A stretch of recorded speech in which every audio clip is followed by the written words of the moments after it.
Today on CTV News at 5, no raise for Alberta's MLAs. In light of tough economic times, the province's MLAs are freezing their pay.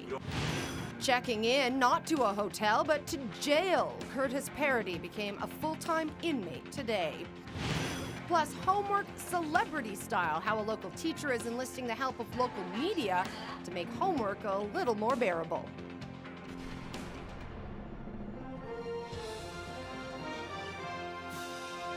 CTV News with Alyssa Carpenter. Good afternoon. The former chair of the Taber Police Commission is now a full-time inmate. 43-year-old Curtis David Parody surrendered today to begin serving an 18-month sentence for internet luring and accessing child pornography. Parody had been serving his time on weekends, but the Court of Appeal overturned that sentence, saying it was too lenient. As Terry Vogt reports, how much time he'll spend in custody remains to be seen. 43-year-old Curtis David Parody was originally sentenced to 90 days jail time to be served on weekends and 12 months house arrest on charges of internet luring and accessing child pornography. Parody's lawyer says by increasing the time served to 18 months, the appeals court is setting a new precedent for sentencing on child luring cases. It means conditional sentences will no longer apply except in the rarest of circumstances. While Carl says he accepts the decision, it doesn't mean he has to like it or agree with it. I believe that that there was far too much emphasis put on punishment in this case and not enough credit given to Mr. Parody for the steps he has taken since the day of the arrest. But ironically, by serving time in custody, Parody may actually finish his sentence earlier. Parody turned himself in to Taber Police and has now been transferred here to the Lethbridge Correctional Centre. During the intake process, a computer program is used to determine how much jail time remains to be served. According to his lawyer, Parody has already served 7 months of his sentence, which he could receive credit for. On an 18-month sentence, that means he's already served a third and therefore eligible to apply for early release. Under a conditional sentence, there are no early release provisions. Prior to yesterday's ruling, Parody was facing another 14 months of house arrest. He was only allowed to leave his home to attend work or sexual addiction counseling, something that could also be interrupted by the jail term. Terry Vogt, CTV News, Taber. Doug Carl tells us his client has given instructions not to appeal this ruling to the Supreme Court of Canada. At this point, we have not been able to reach the Crown Prosecutor for comment. A Lethbridge dial-a-dope operation has been busted by Southern Alberta law enforcement. The team of RCMP, police, and provincial sheriffs spent 4 months investigating the scheme. In the past 3 months, 6 people have been arrested. 4 are from Lethbridge, 2 are from Calgary. Police have seized more than $40,000 worth of cocaine, as well as marijuana and stolen property. The 6 charged face a combined 25 criminal charges.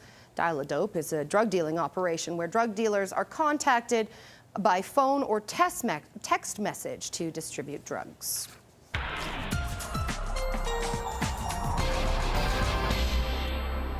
Time now for our first look at the forecast with Dory Rossiter. Hey, woo, how are you doing? No pressure, that's all you got. That's all I got. I was expecting a little more of an intro, but that's okay. That's okay, I can handle it. Weather's continuing to look very, very nice. Remember yesterday we were talking about the fact that Saturday, some of the models were kind of in conflict about Saturday flurry activity. Well, there's no flurry activity in the forecast for the weekend, so if you have outdoor plans, it's looking pretty good. And I'll have all those other details coming up very shortly. Thanks, Dory. A weekend fire that sent 1 person to hospital with serious injuries has been ruled accidental. It happened at this home along the 900 block of 16th Street and caused more than $125,000 in damages. It turns out the blaze was started by a resident smoking in bed. He continues to recover in hospital from serious injuries. 3 other people escaped the fire without injury. A 9-year-old boy from Crow's Nest Pass is being treated for a road rash and a mild concussion after falling out of a moving vehicle.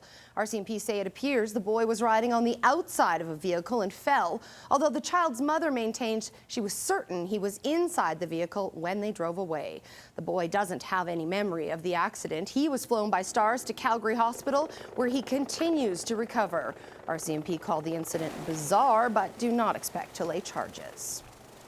With tough financial times looming for the province, MLAs will no longer be getting a raise on April 1st. The Premier has announced she's freezing MLA pay and housing allowances effective immediately. Alberta MLAs were set to get a 1.5% to 2% salary hike this spring. It's part of tightening the province's belt. The Premier has also warned Albertans that low oil prices will mean cuts in the next budget. The province is facing a $6 billion deficit. The pay freeze on MLAs will save the province about $1 million. Good afternoon, boys and girls. Meantime, the Alberta Teachers Association is warning the province not to impose a contract on Alberta's 42,000 public school teachers. The Education Minister addressed students at Morinville Public Elementary School. An exciting time for the students, but a turbulent time may be ahead for the people teaching them. The ATA says major concerns about the idea of an imposed contract settlement. But the Education Minister says some Alberta school boards actually want the imposed contract. During her visit to Southern Alberta yesterday, Premier Redford said she was optimistic. It's taken time, I think, for everyone to understand fundamentally that we do have tough choices, even though I've been saying that for a month. People tend to think, well, yes, we all have tough choices, but we know that we won't be impacted. The fact is that we are going to have a lot of people impacted, unfortunately, and we want to make sure that we're minimizing that impact right across the board. And I think people are coming to the realization that if we work together, we can minimize that impact. Teachers have been without a contract since August. Late last year, they walked away from a province-wide deal that saw no salary increases for 2 years. Recruiters say there is a shortage of skilled labor, and they're hoping to attract high school students to the trades. The Trades and Technology Workshop was held today at Exhibit Park. Representatives from 18 different fields were on hand to demonstrate their crafts. Officials say there is good money to be made and a rewarding career. And more than 200 students took part in today's event. Anchor Christine Murray of the Business News Network says the facilities at the University of Lethbridge give finance students a leg up on the competition. Murray was at the university this afternoon to speak to students and tour their trading room, which was the first of its kind in Western Canada. Murray will be speaking tonight at the Coast Hotel about her role at BNN, the constant fluctuating markets, and reading through the rhetoric. We're going to talk a little bit about the markets in terms of where they are and making sense of the markets. To me, on that front, making sense of the markets is really often making sense of the noise and understanding what people are thinking about, and then pushing against what that consensus thought is. Murray speaks tonight at 8 o'clock at the Coast Hotel. Select tickets are still available. We have medical news coming up next. First, here's a look at today's markets.